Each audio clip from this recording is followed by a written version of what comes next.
On behalf of NNF Gujarat, we welcome one and all to Neonatal Pathshala. I request President Dr. Sandeep Trivedi to welcome everybody. Good afternoon to everybody. I welcome Dr. Somsekhar sir, Ashish Mehta sir, and today's Dr. Zalak Ben and Dr. Shalmi Mehta and Chairperson Nehal Ben. And also welcome Dr. Khushbu Mehta, who is presenting the case. This webinar is good for pediatrician and neonatologist and also PG student as well as. I request and hand over to Prashant to continue this. So thank you, Sandeep Bhai. As we know, congenital hypothyroidism is a condition which is known as a Pandora's box. We are happy that our advisors, Dr. Somsekhar sir and Dr. Ashish Mehta sir, has selected this topic. And our project in charge, Dr. Yogesh Parikh, has said that we will be going ahead with this topic. So for today's PG seminar, Dr. Nehal Patel is the chairperson. She is a professor of pediatrics in GMERS Medical College, Sola, and she is at present president of Academy of Pediatrics Women's Wing. She is a national trainer for BNCRP, Advanced NRP, and FNSU. So without taking much of a time, I welcome Dr. Nehal Patel to start the session.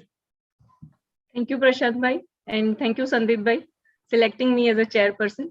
I would like to welcome our eminent and very famous also, both the our experts. So first of all, I will start with Dr. Shalmi Madam. So Shalmi Madam is a consultant pediatric endocrinologist. She runs the EndoKid clinics in the Ahmedabad and practicing since last 13 years. When we were just thinking about the endocrine in the pediatric as a special branch, she was working on it. And she is the convener for growth monitoring workshop, faculty at the state level and national level conferences. And she has authored many chapters in the textbook of pediatric endocrinology. Welcome, Shalmi ma'am. I would also like to welcome our second eminent, budding, and now I should say she is also a very well-known figure and our second expert, my very best friend also, Dr. Zalak Upadhyay. She is consultant pediatric and adolescent endocrinologist. She works at Endocare for Kids at Rajkot. She has done her MD Pediatrics and she was gold medalist from Jamnagar. She has done her fellowship in the pediatric and adolescent endocrinology at Bangalore. And she is a visiting fellow from the Toronto and London Hospitals for Sick Children and the Great Ormond Street Hospital. She is EB member of the Academy of Pediatrics Gujarat in 2022. And she is my joint secretary since the Women's Wing started. And she was also the honorable secretary of Academy of Pediatrics Rajkot last year. So welcome, Zalak. Welcome to this Pathshala. Thank you so much, ma'am. Thank you, NNF Gujarat, for the opportunity. Happy to be here. Now I will like to present our and welcome our presenter, that Dr. Khushbu Mehta. She is MBBS from the Baroda Medical College, MS University, and MD she has done from from the Baroda Medical College again. She is presently pursuing the fellowship in neonatology at Arpan. And Arpan doesn't require any other introduction as the Arpan Newborn Care. Everybody knows from Ahmedabad under Dr. Ashish Mehta. And she is actually very beneficial, and I should say Ashish Mehta to be have as a guide is fortunate one. Yeah, thank you. Welcome, Khushbu. Thank you, ma'am. So can we start? I give this platform to Khushbu now. Request everyone to switch off the videos and only Khushbu and the chairpersons go on.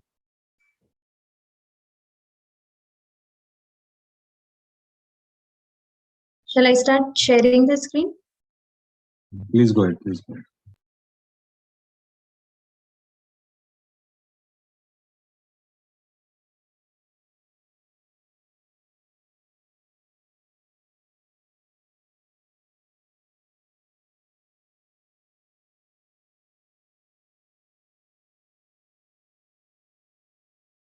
My slides are visible. Yes, yes, and they are full screen also. Go ahead, Khushbu. Okay. Okay. So starting with today's topic of congenital hypothyroidism. Just a minute.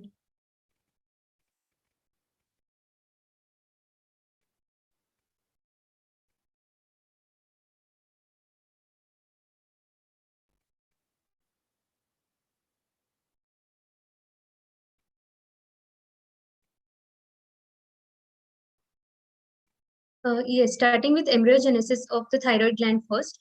So the thyroid gland is the first endocrine organ which develops in the fetus. By 12 weeks of gestation, the thyroid gland becomes capable of synthesizing the hormones T4 and T3. However, the activity of the hypothalamic pituitary thyroid axis, which we call the HPT axis, remains slow till 18 to 20 weeks of gestation. The placenta also plays an important role by regulating the passage of maternal thyroid hormones to the fetus. The transfer of T4 is essential, especially in the first trimester, when the fetal thyroid axis is not yet mature. So if there is a hypothyroid fetus, but the mother is euthyroid, then there is some neuroprotection and the child will have a near normal cognitive outcome.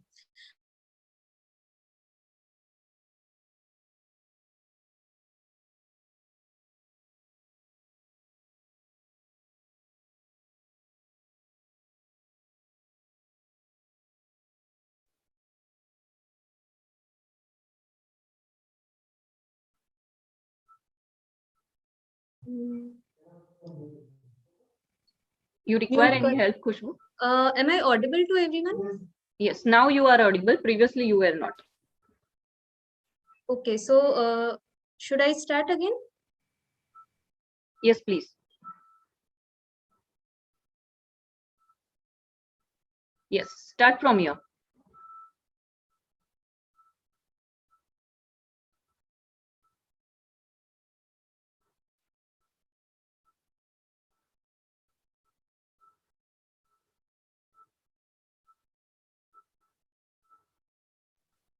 I'm not able to hear Khushbu.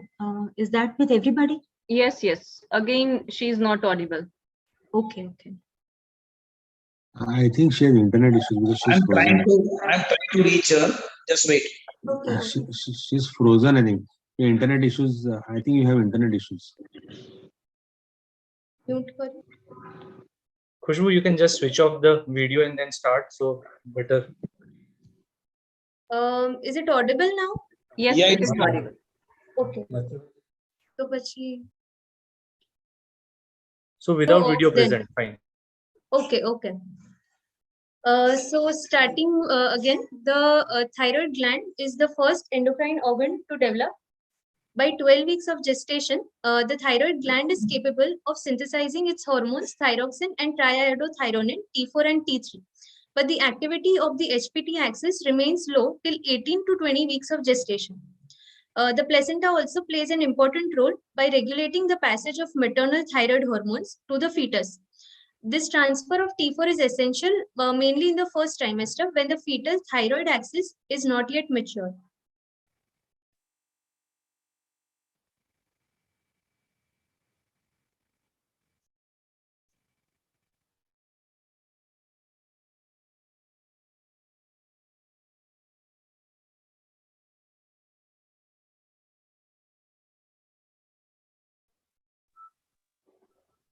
There is euthyroid, then there is some neuroprotection.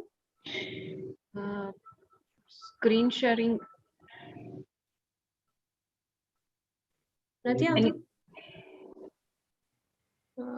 I'm not able to see the screen. Anybody else? Yeah, okay.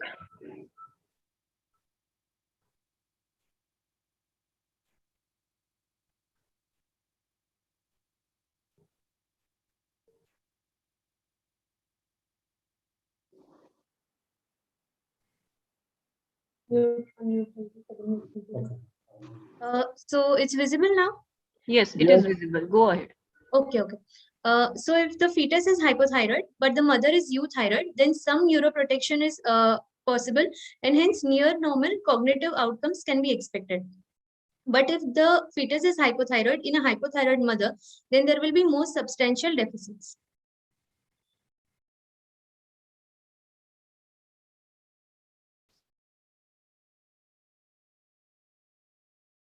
Coming to today's topic, congenital hypothyroidism is a common cause of preventable mental retardation. The worldwide incidence is 1 in 3,000 to 4,000 live births, while the incidence in India is higher, that is almost 1 in 1,000 live births, which is as per ISPE guidelines of 2018. This prevalence differs with sex, ethnicity, and birth weight. There is also an increased risk in infants who are low birth weight, those with other congenital malformations like congenital heart diseases, renal disorders, GI disorders, and especially in Down syndrome babies.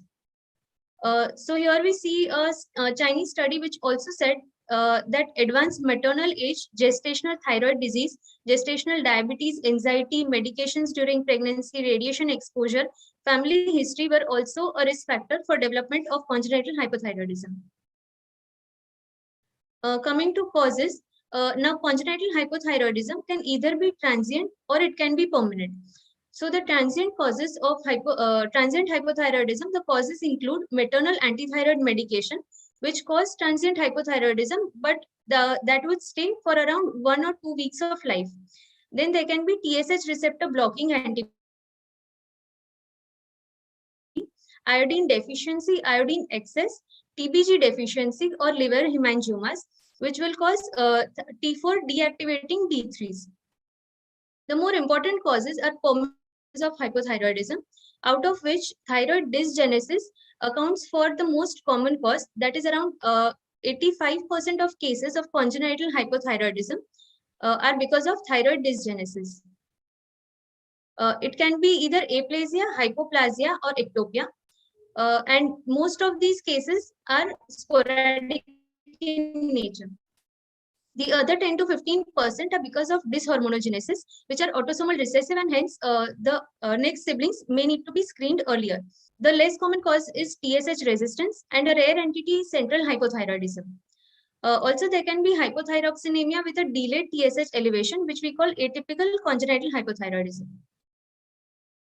The clinical manifestations of this condition, hypothyroidism should be considered in any infant with a prolonged jaundice, transient hypothermia, enlarged posterior fontanelle, failure to feed properly, or respiratory distress during feeding. The classical signs will evolve during the first few weeks after birth. There is delay in bone maturation with rapid reduction in growth rate after birth with progressively worsening mixed edema. Also, additional signs may be present, which are muscular hypotonia, hyporeflexia, anemia, constipation, umbilical hernia, and hoarseness of voice. Generally, these babies seem quiet and are well behaved. However, it is important to note that around 95% of such newborns with CH are asymptomatic at birth. Only 10% of the babies will have diagnostic features by first month, 35% will have in the first 3 months, and 70% by the end of first year. So this emphasizes on the need of universal newborn screening for early diagnosis and treatment.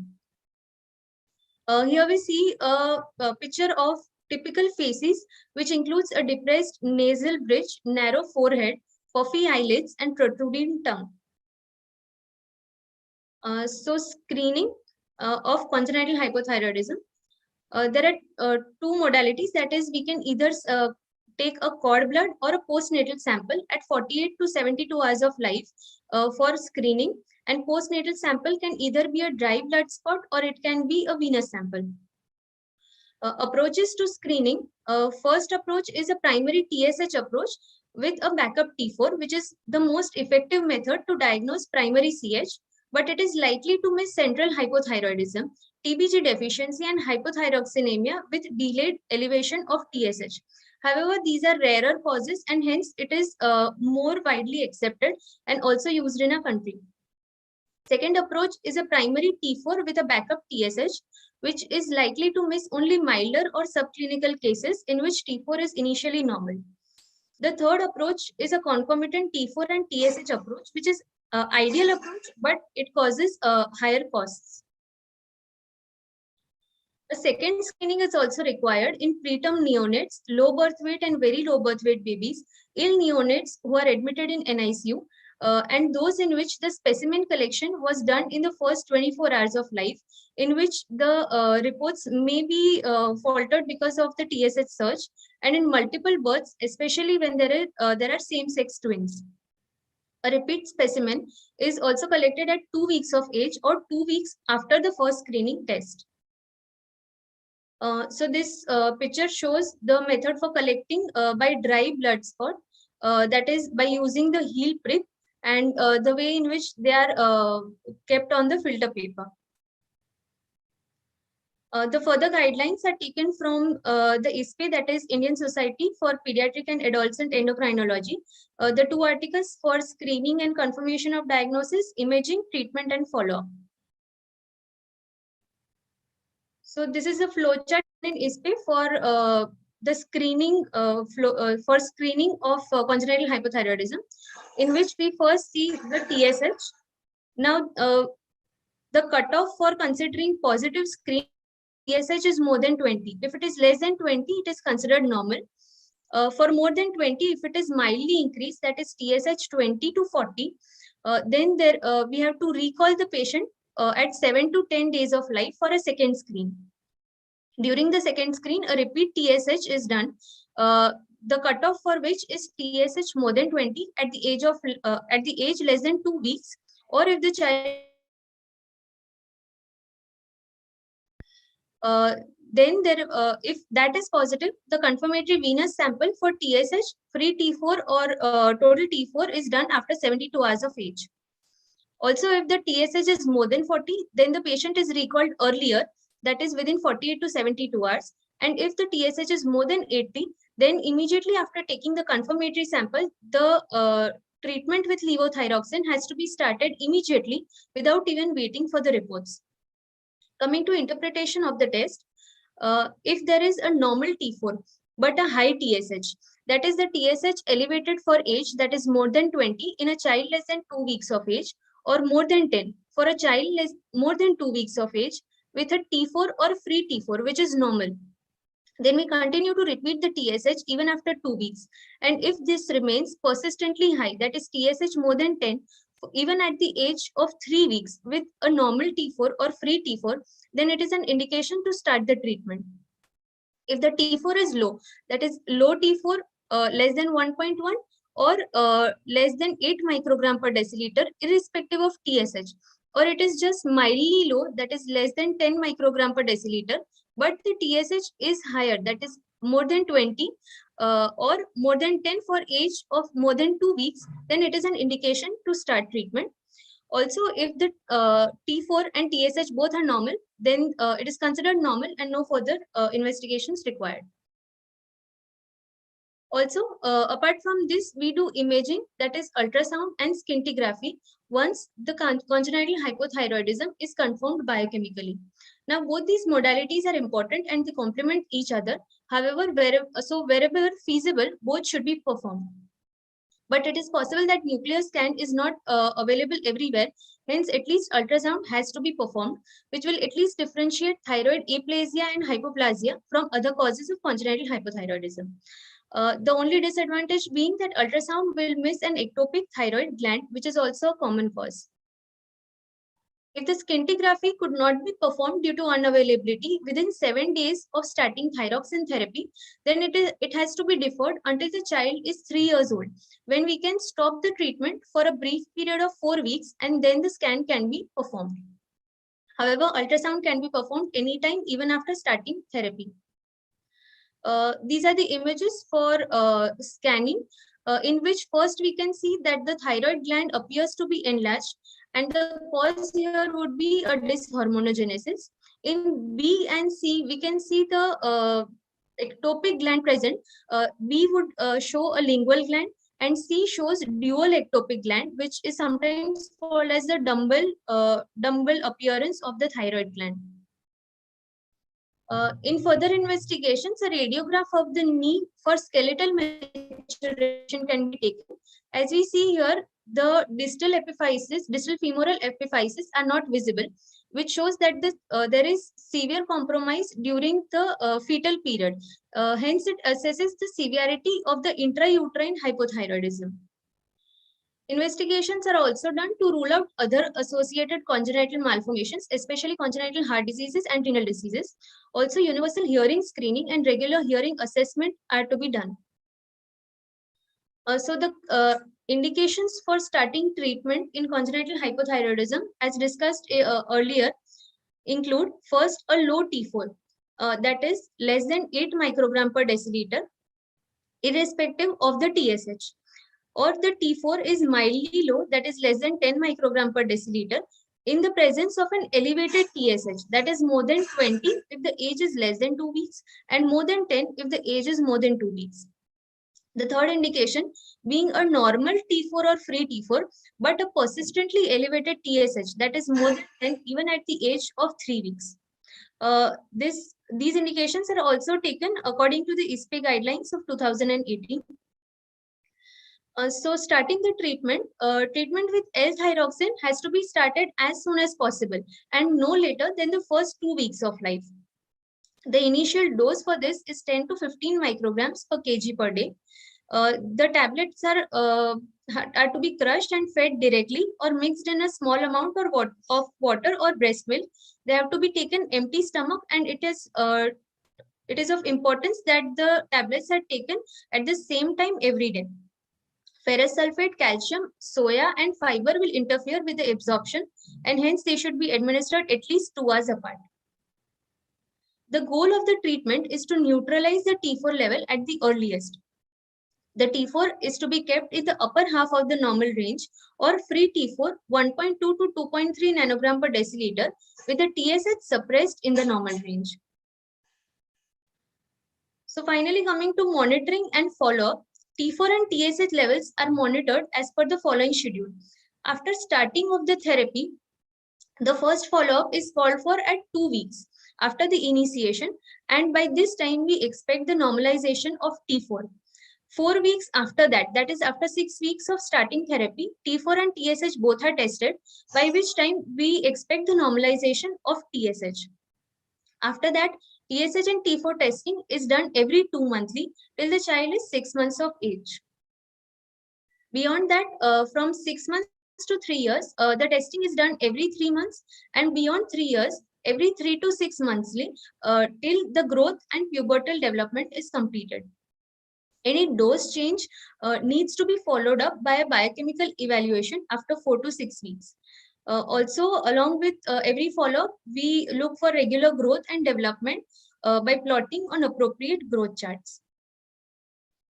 After 3 years of treatment, a repeat TFT has to be done after stopping the medication for 4 weeks in babies in whom we are suspecting a transient congenital hypothyroidism, who are started treatment without complete evaluation, in preterm sick neonates, and in those babies who had a normal ultrasound or a mild dyshormonogenesis. So coming to the recent advances, it shows that because of the newborn screening program, there has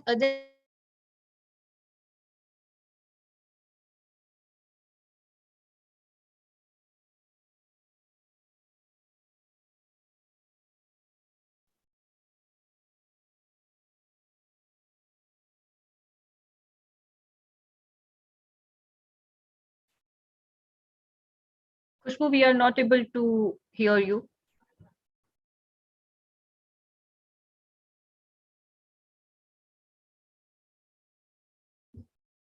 apparent rise in the cases of congenital.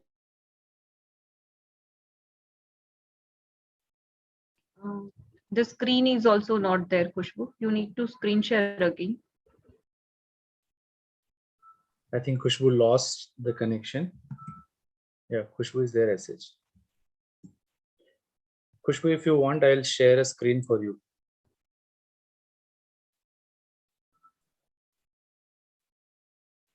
But voice is not there, Prashant. So it is impossible. Can I start sharing again? Yes. Yes. Okay.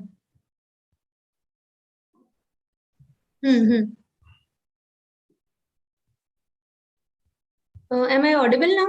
Yes, audible. Okay.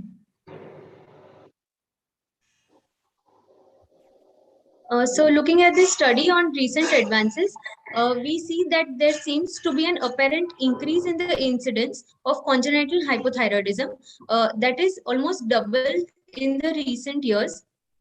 The cause for which is a more inclusive diagnostic criteria, shifting demographics, and increasing survival of the preterm infants. Also, because of the newborn screening program, there has been early diagnosis and treatment, which has led to virtual eradication of mental retardation due to congenital hypothyroidism. Outcome of this condition: neurodevelopmental outcome can be excellent in infants who had a prompt diagnosis and treatment, especially when the treatment is started before 2 weeks of life. However, subtle defects in visual spatial processing, selective memory, sensory motor functions may be noted in patients having severe congenital hypothyroidism.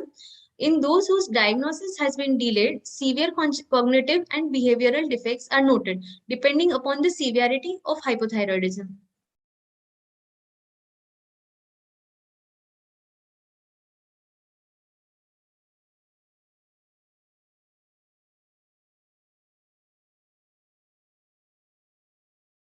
More than 80% of the infants who were given replacement therapy before the 3 months of age usually have an IQ of more than 85, but may show only subtle signs of minimal brain damage, including impairment of arithmetic ability, speech, or fine motor coordination later in life.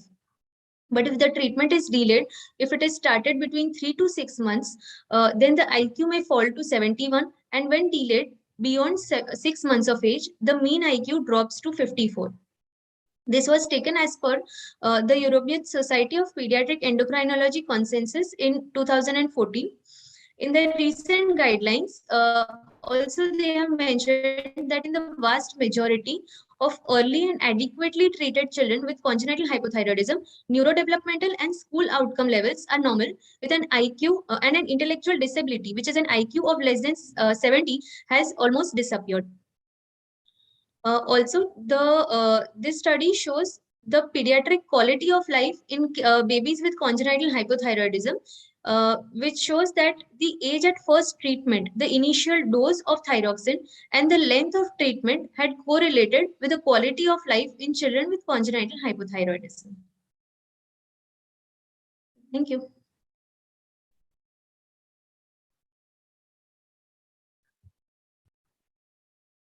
Okay. So it was very nice presentation, Khushbu. And should we go for taking some questions? Actually, in the chat section, there were some questions, and Shalmi madam was already answering it. But you can ask. Yeah, but I'm asking again, and madam can again give her opinion regarding that. Yeah, so the first question was, usually when the T4 levels are normal and TSH is only borderline raised, we may reassess. No, this is the answer madam gave. Yes. So in third scenario, in the Khushbu shared that chart. So in the third scenario, that we are starting at 3 weeks. That was the given answer by Dr. Abhishek Chopra, and not at the 2 weeks as stated. Now the question is. So I think the question is that there are 3 criteria that have been given.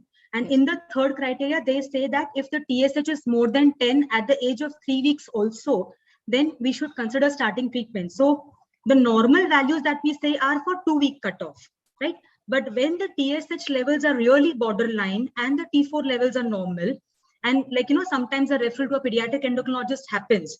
So at least latest by 3 weeks, if the TSH is more than 10, we should consider treatment.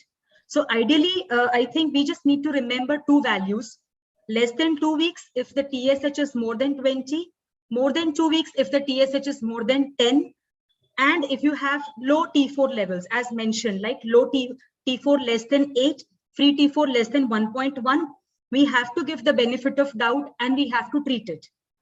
Sometimes it could be a child of transient hypothyroidism, but we will treat till the age of 3 years and then reassess.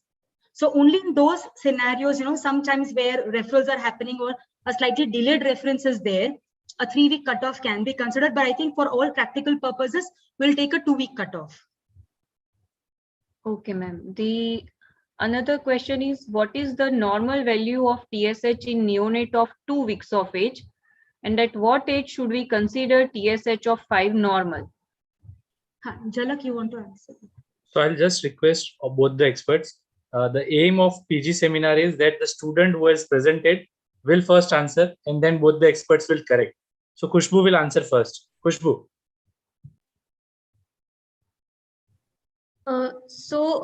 The TSH values are given as per the age. So according to age, we have different cutoffs for TSH value, but we consider that more than 10 beyond 2 weeks would be abnormal. And for the first screening, anything more than 20 is to be evaluated further. Okay. Anything to be added by our experts? She's right. What I would like to say is the cutoff as per the age is important. Less than 2, which already ma'am said, and more than 2, it's like 20 and 10 respectively. And if the T4 is normal and TSH is more than 10, even after 3 weeks, we need to treat. So that cutoff is important. As the child grows, and if the TSH is between 5 to 10, right? So between 5 to 10 also we usually don't treat subclinical hypothyroidism. If the T4 is normal, between 5 to 10 we only treat if the child has goiter or has positive antibodies. So only then that is an indication. So more than 10 we should treat in children, be it newborn as per the age criteria, age specific criteria. If the child is older, more than 10 we treat. 5 to 10 is a gray zone where it's subclinical hypothyroidism if T4 is normal. If T4 is not, definitely we treat, but if T4 is normal and TSH is between 5 to 10, depending on if the child has goiter or antibodies, we treat the child. So this has to be age specific in newborn, and if the child grows, even 5 is not the cutoff. Yes, 5 is cutoff, but between 5 to 10 is a gray zone. More than 10, we treat it. Shalmi ma'am, anything you want to add? No, I think that's fair enough. Yeah. Okay. Thank you. So another question is a TBG deficiency requires treatment? Khushbu? Only if the free T4 falls or the TSH remains high, that is, if it still fits in the criteria for treatment, only then we would start. Our experts, any comments?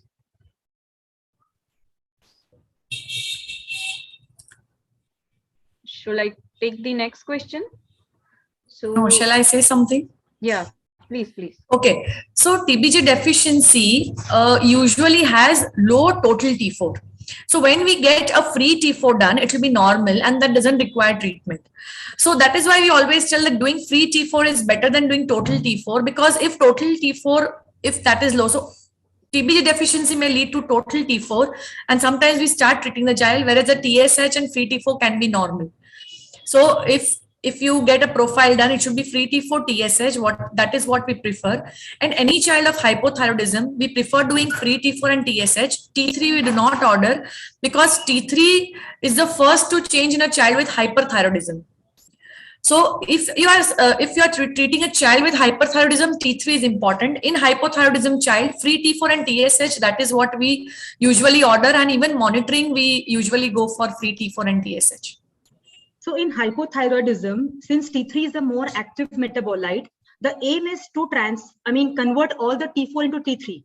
So sometimes the T3 is going to be normal, but if the free T4 is less and the TSH is more, so that is why we give more importance to TSH and the free T4 levels, and we do not usually do T3 in hypothyroidism. And as Dr. Zalak said, T3 is very important for hyperthyroidism. So if you're dealing with a kid of hyperthyroidism, again, you will be doing your free levels. So free T4, free T3 and TSH. But again, more important would be the free T4 and free T3, because TSH normalizing may take 3 to 6 months also. Right? Thank you. Next question is, what would be the reason for same-sex twins to figure in the high risk category for screening? Khushbu, any comments?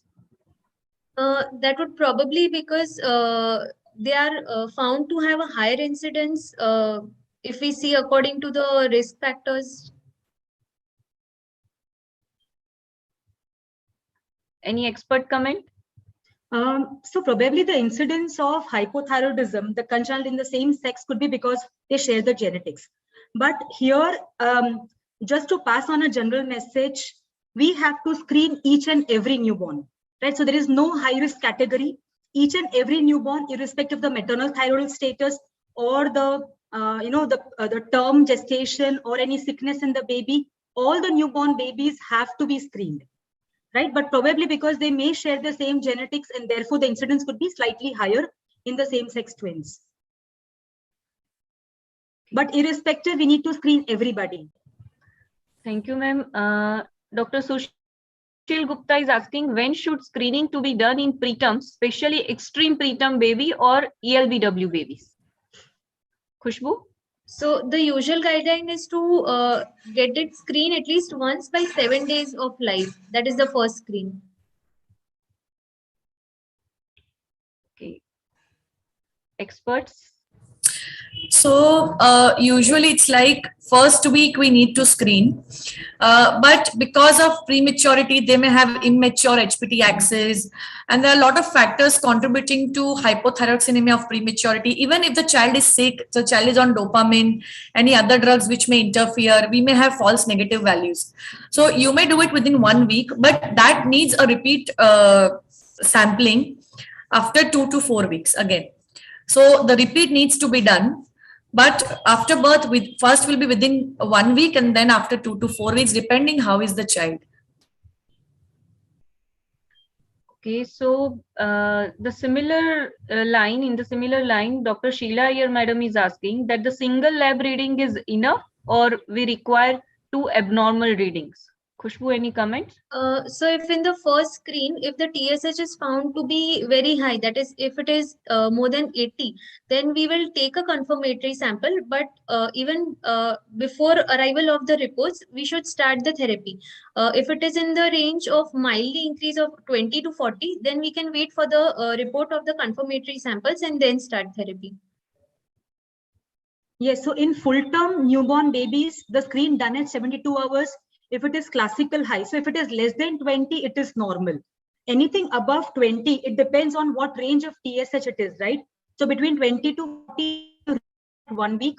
If it is more than 40, you take a sample and sample 80, definitely you want to take a venous sample, but you start treatment before the results of the venous sample arrives. If you're dealing with a very sick newborn baby or the typical high risk factors which can lead to abnormal results, always repeat again at 2 to 3 weeks. Okay, thank you, ma'am.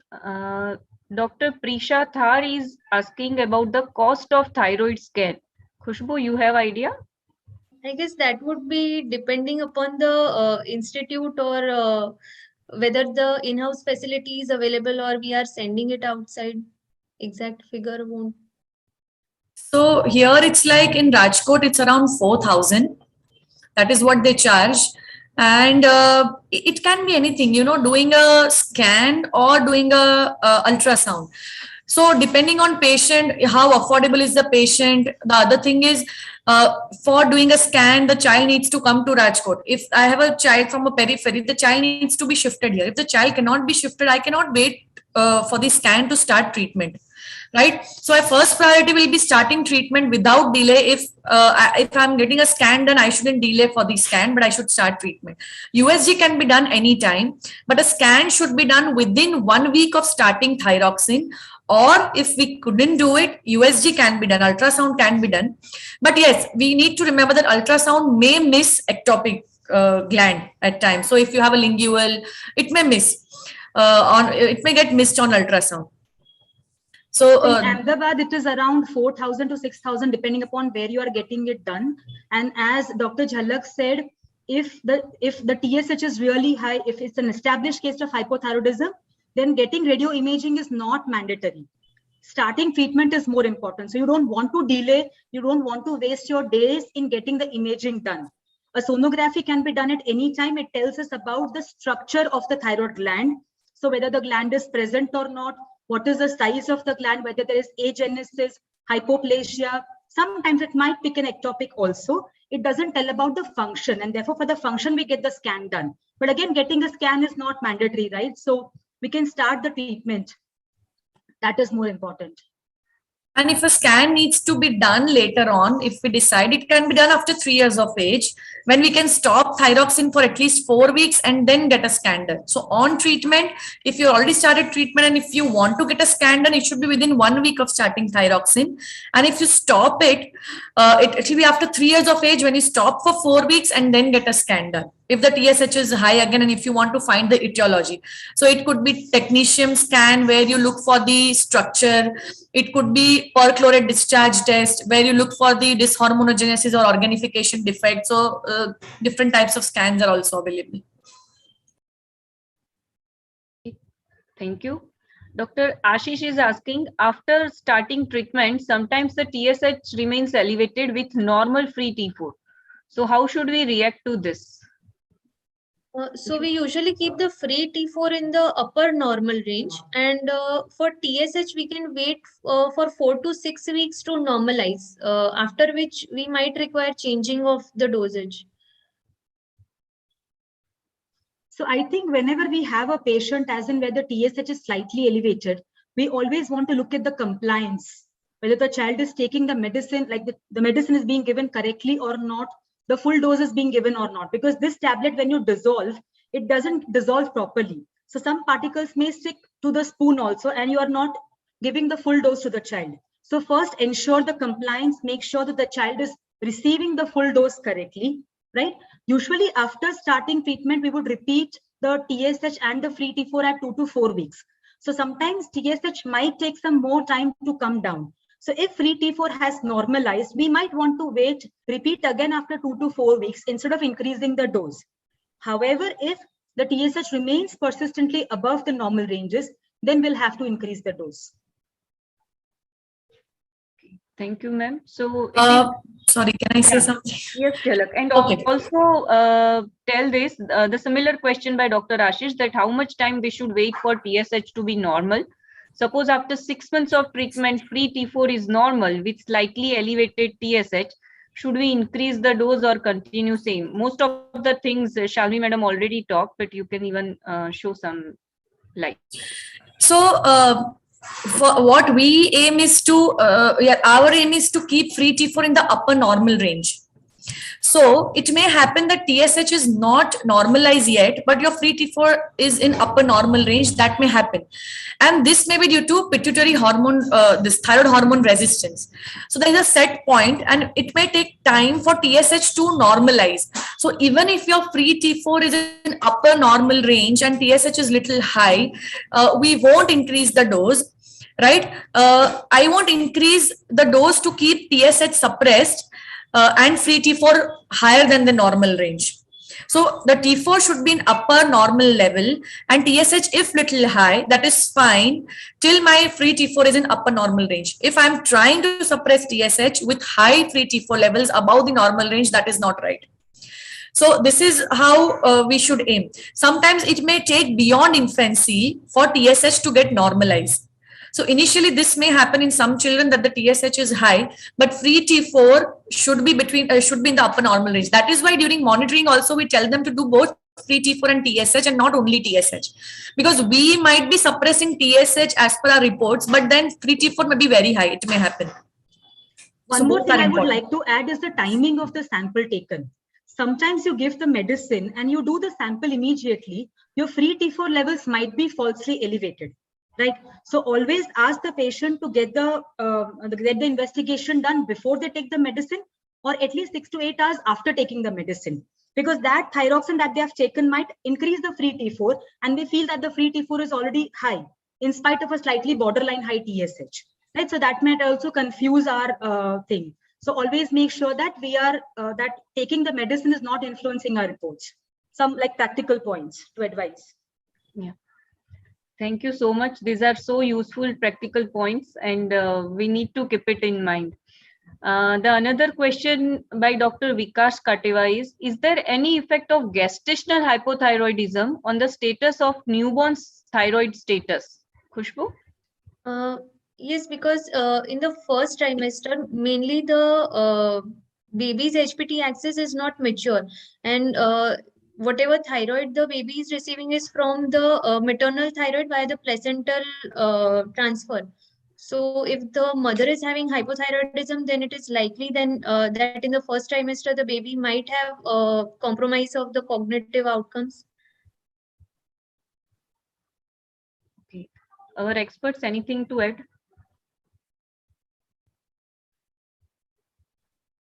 So yes, the most important thing is to control the gestational hypothyroidism, right? The cutoffs at TSH are very strict as far as the gestation is concerned, because we want to make sure that adequate thyroxine reaches the fetus, especially in the first 3 months of life, so that the cognitive impairment is not there. So if a previously hypothyroid mother or like a gestational hypothyroid mother is being treated, make sure you're adequately treating it. Sometimes the doses have to be increased to 1.5 times also. But if that is taken care of properly, then probably the child's cognitive is not affected. Other thing very common we have seen is because there is no newborn screening which is mandatory for thyroid, what we see is this is a very common indication that if the mother has thyroid issues, then the child will be screened for thyroid issues again. So this shouldn't happen. It should be for each and every child. This is not high risk, but yes, what do we need to remember is, as we know, as Dr. Khushbu already mentioned the PowerPoint, that after 18 to 20 weeks, the fetus starts making the HPT axis is mature enough to produce thyroid hormone. So before that, it's very crucial supplementing mother with the proper doses of thyroxine. If a mother is hypothyroid, we also do antibodies, hypo or hyper.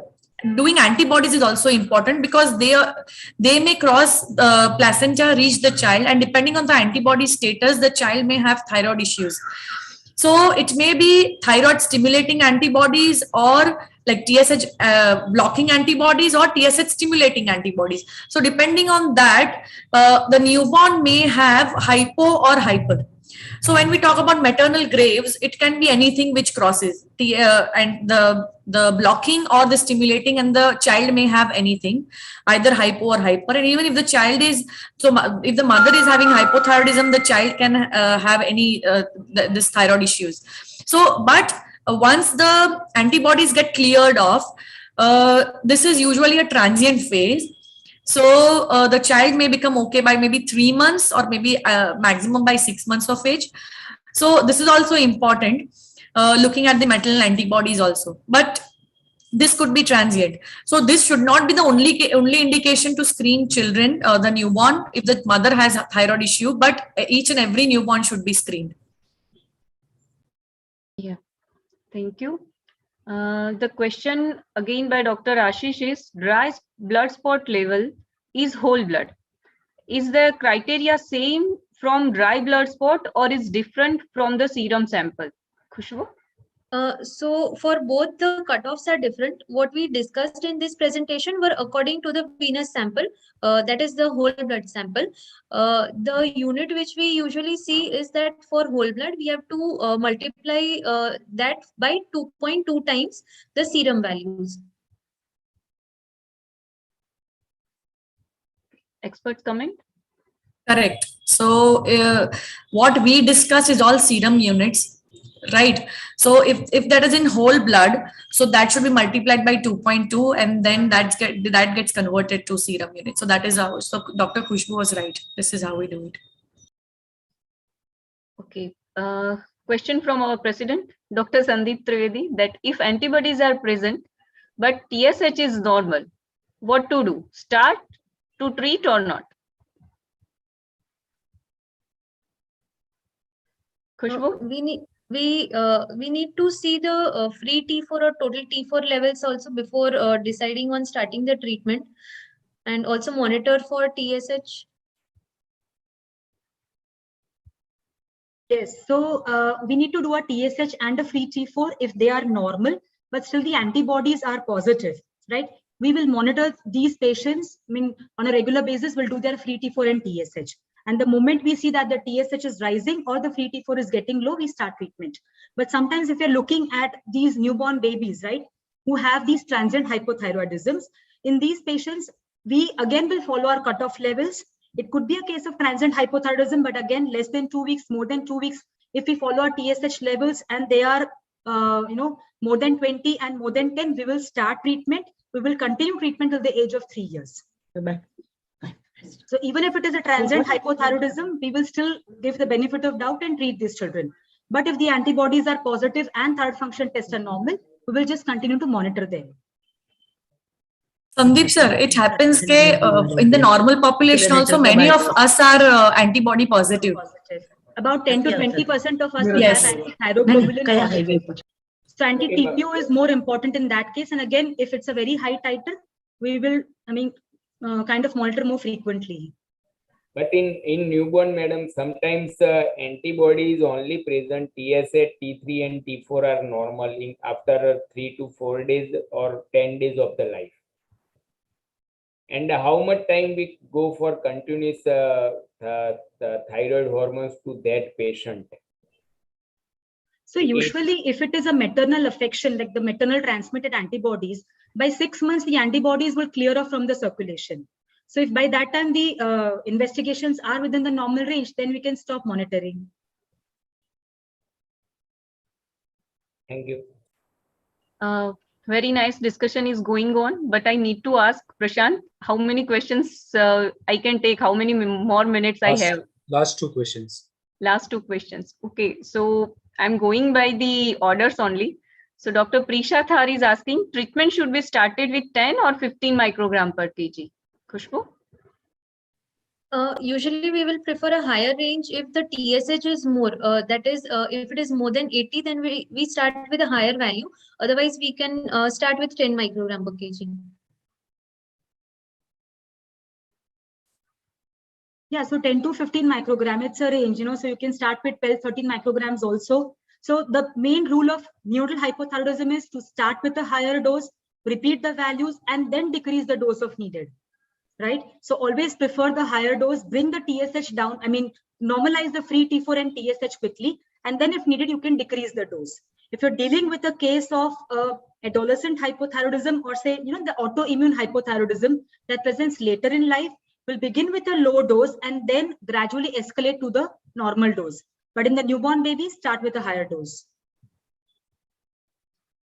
Okay, thank you, ma'am. The last question from our past president, Dr. Upadhyay Bodhankar sir, that how long therapy in transient hypothyroidism and how to decide about the lifelong therapy and short-term therapy. Khushbu?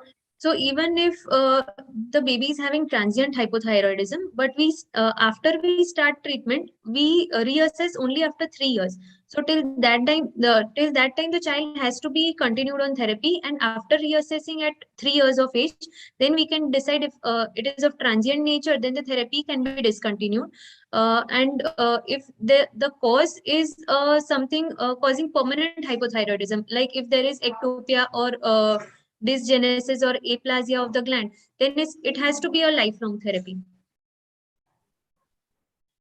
So there are a couple of pointers which tell us, whether it's going to be a transient or not. So initial radio imaging was normal. There was only a borderline TSH elevation, and therefore we had started the treatment.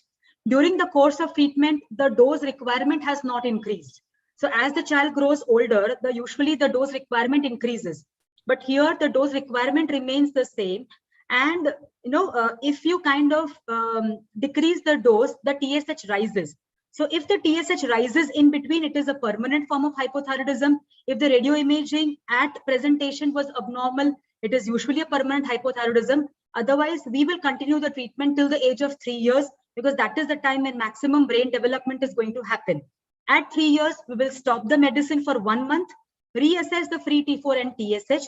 If the TSH is elevated, we will do the radio imaging again. And again, if that confirms a permanent form of hypothyroidism, we'll continue lifelong. But if it remains normal, we'll monitor. If it remains still persistently normal, we'll stop the monitoring and that child is out of hypothyroidism.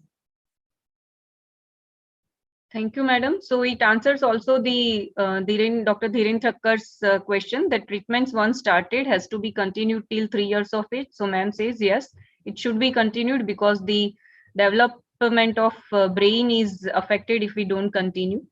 And thank you all having such good questions and such good answers also. So the house is yours, Dr. Prashant, now. Thank you so much, Dr. Nihal, for being a chairperson and moderating it so well. I mean, we are almost 100 till end also, and we are glad that many stalwarts in field of IAP and NNF has also joined the sessions. So now I request everyone, I posted a link. It's a link of quizzes. You can join the link. The experts will not join. The presenter will not join. We request everyone to join, and once we are having everyone on the board, we will start the quiz. Special appreciation will be given to a PG students, and a separate appreciation will be given to a private practitioners, may it be a pediatrician, neonatologist, or anyone.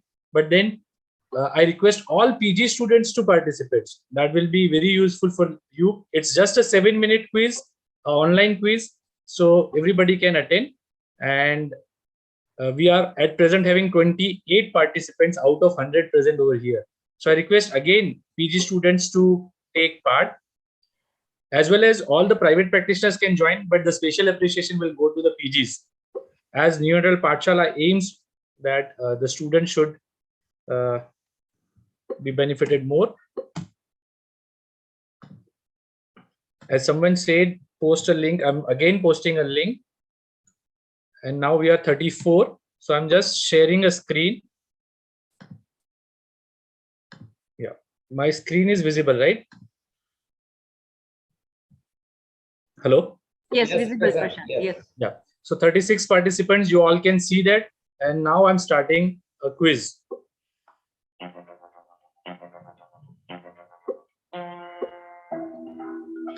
The question is, what result do you expect in primary hypothyroidism?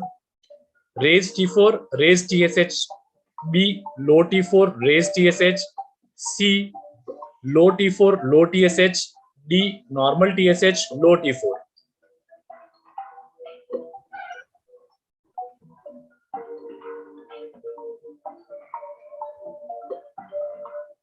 Please don't do annotations on the screen. You have to join to the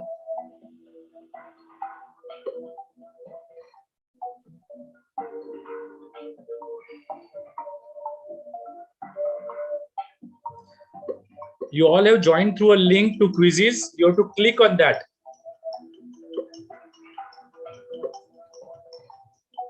Last 10 seconds remaining.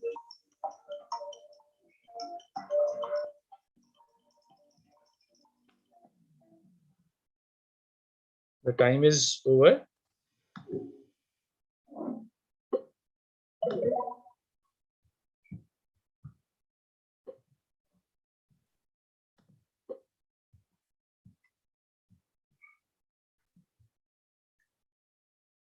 Just give me a minute. I think there is some issue with the screen.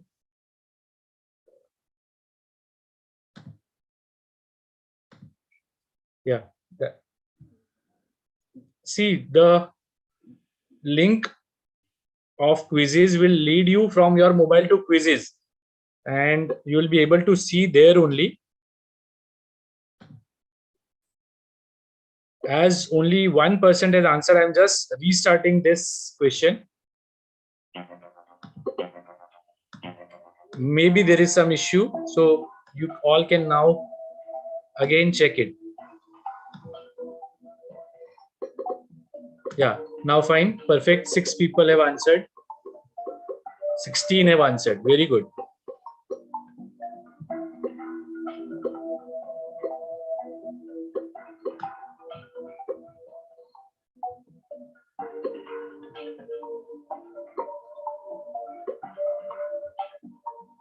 (32) have answered.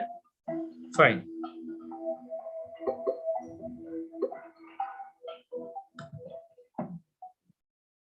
Fine. The next question on your screen.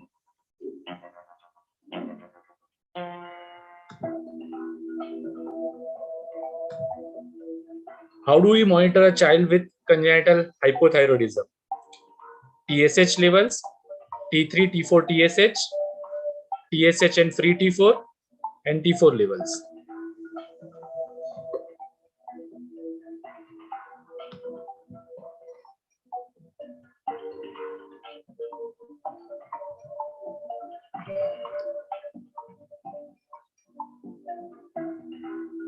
You have to answer in the link, not over here.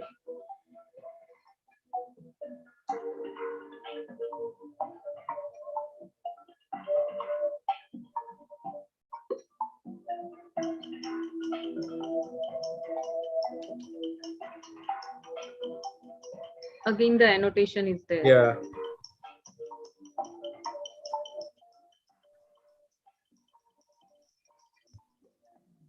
So from the link might maybe taking them to the application, and then from the application they need to write. Yeah. Why people are not able to answer? Last time everybody was able to answer, and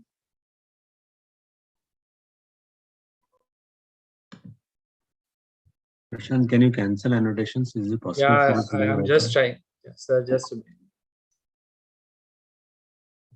I don't know whether you can do it on a live. I doubt you can do it in a live. Break, no? If you don't share the screen, then it's okay. I'm not sharing the screen now. I'm just starting it. People can answer from the link. Yeah, people are now able to answer. How do we monitor a child with congenital hypothyroidism? TSH levels, T3, T4 TSH, TSH and free T4, and then T4 levels.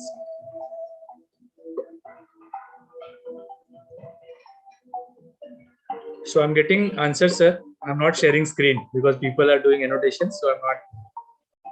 Yeah, but show the result after Yeah, they definitely, answer. So how many has correct answer it correctly? Yeah.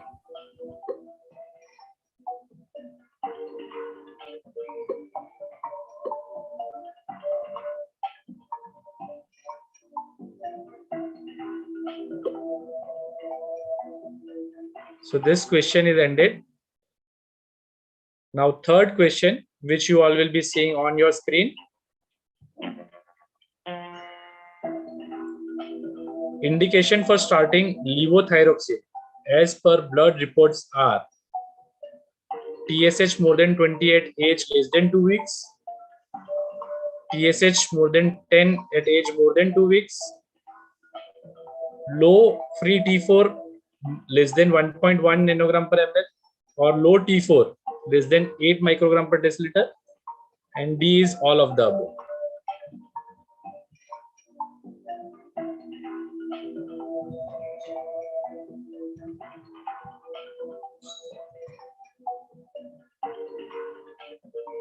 Just making a small announcement. Yogesh bhai, me and others from Medical Education Chapter are trying to increase the membership of Medical Education Chapter for teachers in medical colleges and fellowship and DNB teachers. I have posted the link in the chat. Kindly click on the link and become a member. Anyone with 1 year of experience, teaching experience, can become a member. Thank you. So thank you, but yeah, the people, I'm not seeing any answers for the third question.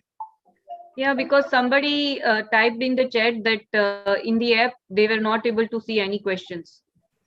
Fine, you can just not open into the apps also. So no issue, no need to open the app. You can just click on the link which is there. I'm just it was shared. Just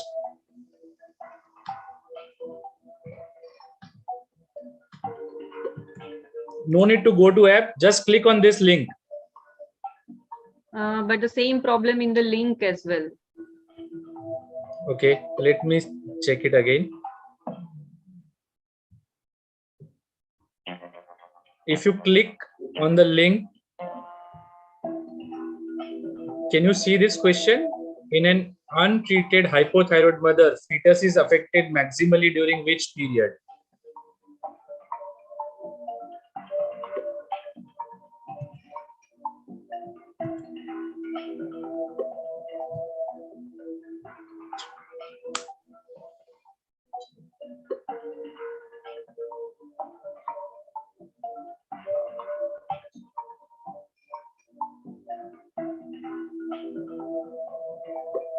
They are telling the first question is still visible and it doesn't move forward. I don't know why this is not working, but then Even I tried now. The options are not visible. Only the question is visible. no, you have to see the full question view. I mean, I'll just do one thing. I'll just end this quiz.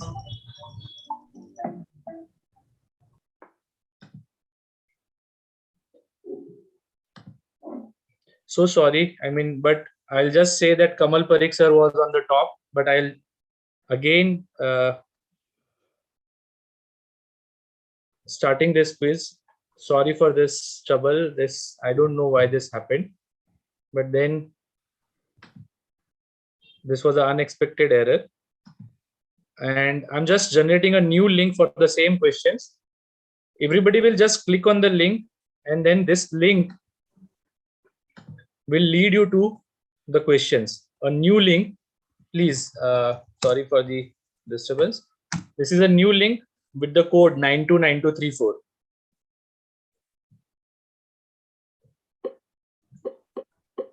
Yeah, people are joining fast. Thank you, and so sorry for this technical mess up. I'm just giving a minute so everybody can join. We are already 29, so I'll just give a minute.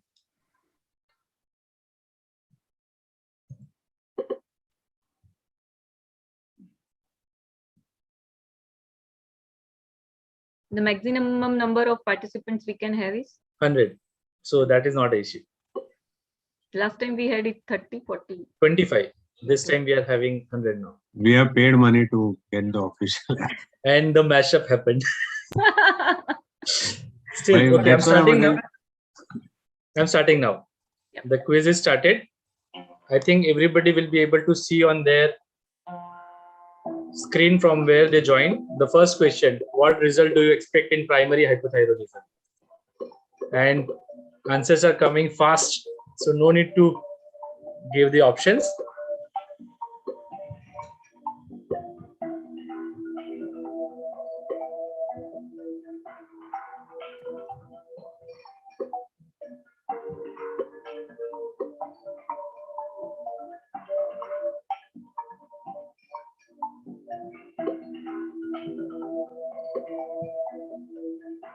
So only 3 people are remaining, all other answered, and 20 seconds to go.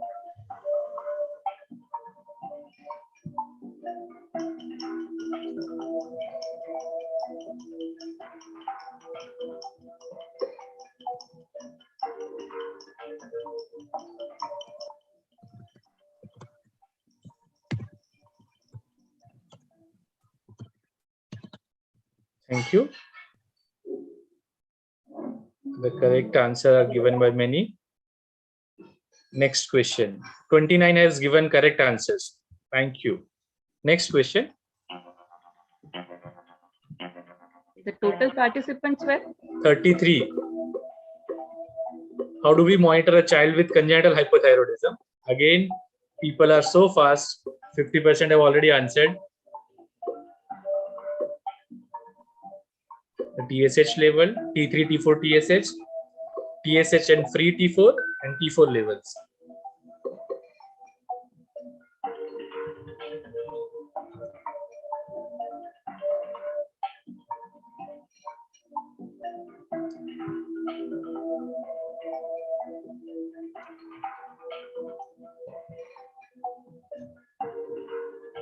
(31) answered out of 36. 10 seconds to go. How do we monitor a child with congenital hypothyroidism?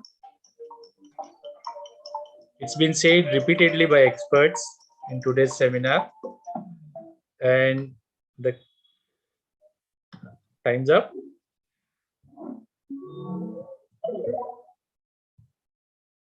The correct answer was TSH and free T4. 29 participants have given a correct answer. Next question.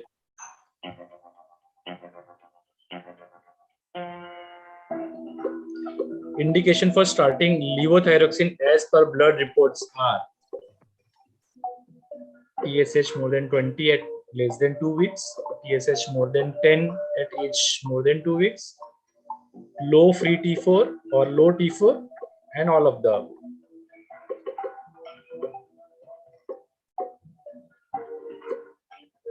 So the link is working perfectly now, and 29 out of 37 have answered.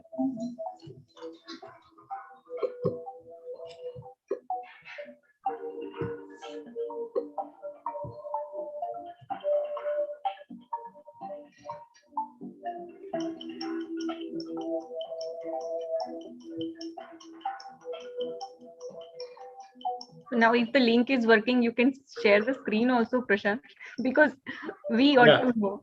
I'll just share. So time's up, and people are now used to this. So I'm just sharing the screen also, and the right answer is all of the above. So the next question is,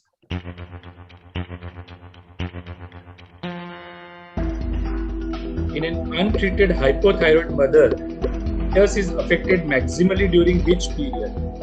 First trimester, second trimester, third trimester, and postpartum. Mailman screen visible? Yes, it's visible perfectly. Yeah. 24 answered out of 37.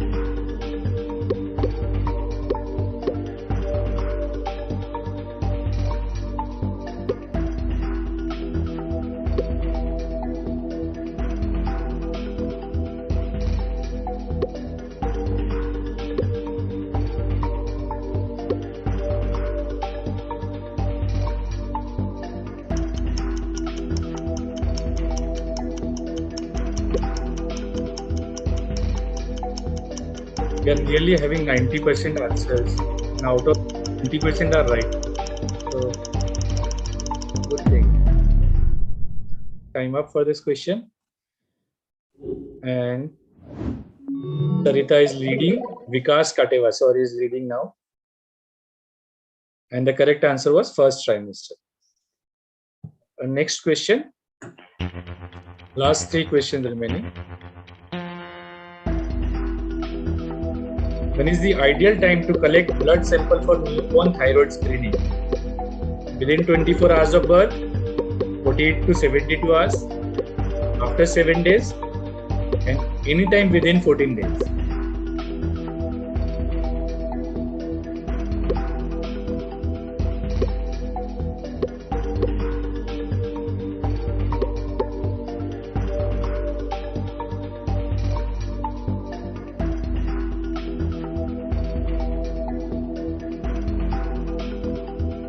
% answered in half of the time.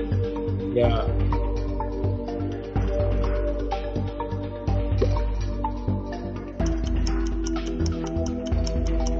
I think I've given an extra time of 1 minute. It's finishing in 30 seconds only. 30 seconds only. Yeah. Dr. Anshu, please don't do annotations. Do annotations, please. Yeah. Thank you. And Dr. Vikas is leading, and there is only 10 marks here. Yeah, 48 to 72 was the correct answer. The next question.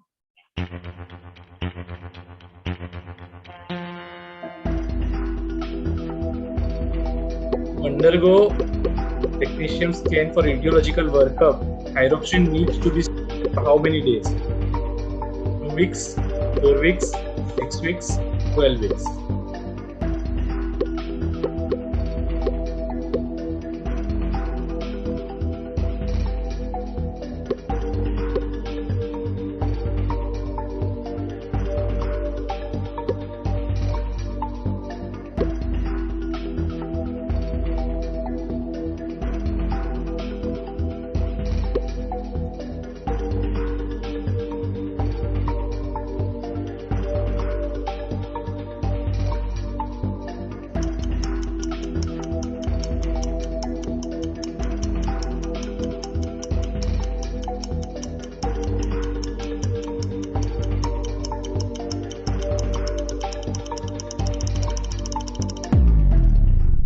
Hands up.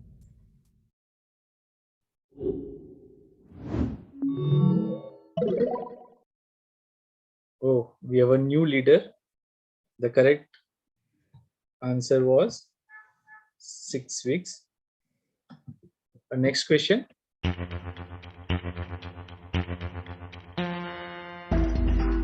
If a child has a congenital hypothyroidism due to dysharmonogenesis, what is the chance of inheritance in next child? 25%, 50%, 75%, 100%.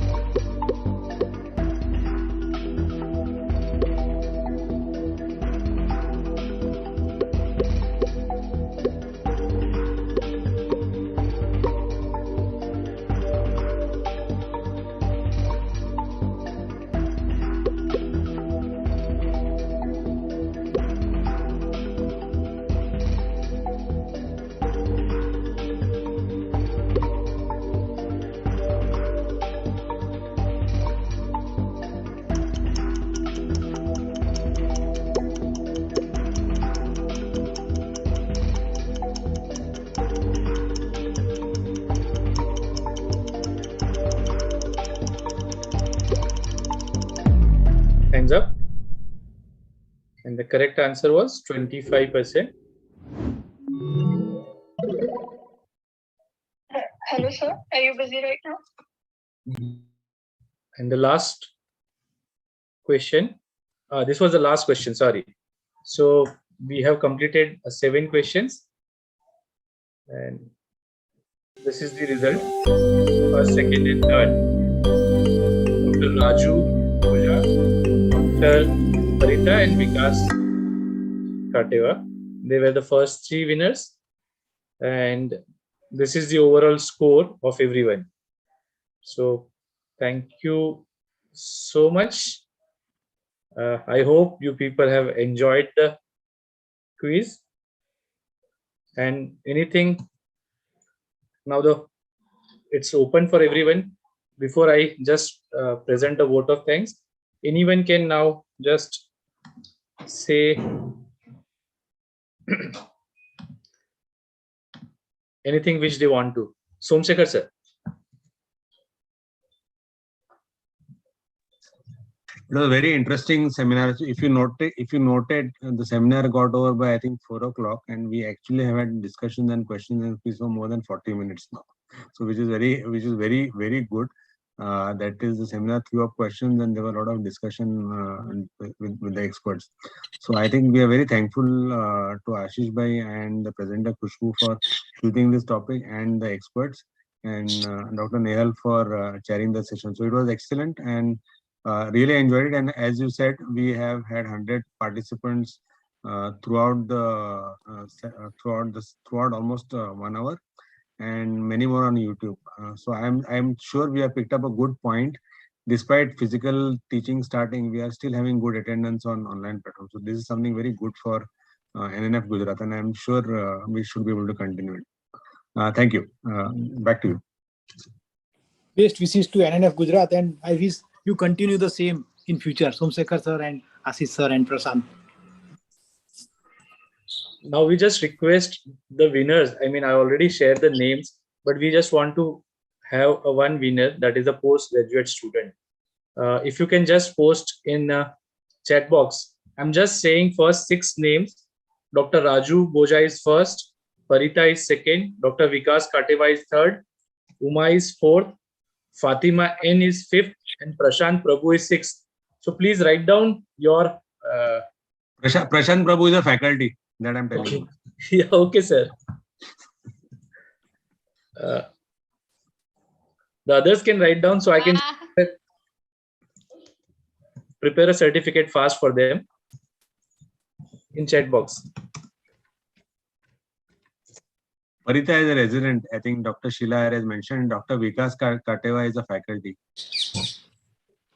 Uma Sarita resident. So you have 3 residents: Uma, Sarita, and Parita. They're all from Baroda, looks like. Yeah. Yeah. Dr. Somsekhar, Mandap is going. Namaskar, Sorry.